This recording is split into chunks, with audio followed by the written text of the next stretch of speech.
বালিশের পাশে মোবাইল রেখে ঘুমালে কী ধরনের ক্ষতি হতে পারে আপনি একটাবার চিন্তাও করতে পারবেন না। আমাদের তো কমন হয়ে গিয়েছে, আমরা ঘুমানোর আগে মোবাইল টিপি, ঘন্টার পর ঘন্টা মোবাইল টিপে বালিশের পাশেই মোবাইলটা রেখে আমরা ঘুমিয়ে যাই। অনেকে আছি যে মোবাইলটা টিপিয়ে আবার চার্জার লাগিয়ে একদম বালিশের কাছাকাছি আমরা চার্জারের ব্যবস্থা রেখেছি, মোবাইলটা একদম বালিশের নিচে কিংবা কাছাকাছি মোবাইলটা রেখে আমরা ঘুমিয়ে যাই। যারা এই কাজটি করছি তারা অনেক ধরনের ক্ষতিগ্রস্তর মধ্যে পড়ে যাব। বালিশের পাশে মোবাইল রেখে ঘুমালে কি ধরনের ক্ষতি হতে পারে?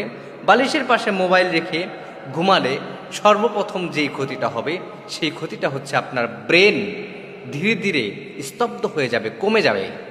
আপনার ব্রেন পরবর্তী সময়ে বেশি কাজ করবে না। দ্বিতীয়ত হচ্ছে আপনার চোখের জ্যোতি কমে যাবে। 3 নাম্বার হচ্ছে আপনার হরমোনের শক্তি কমে যাবে। অনেকেই এই কথাগুলো শুনে আমাকে গালি দিয়ে আপনি ভরপুর করে ফেলবেন। প্রিয় ভাই, মোবাইল তো এমনিতেই, মোবাইল ডিভাইস এমনিই চলে না, এখানে অনেক পার্টসপাতি রয়েছে।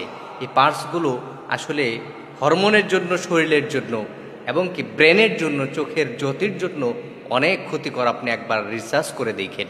প্রিয় ভাই, প্রিয় বোন, আমরা যারা বালিশের পাশে মোবাইল রেখে ঘুমাই এই খারাপ অভ্যাস থেকে আমরা দূরে থাকবো ইনশাআল্লাহ।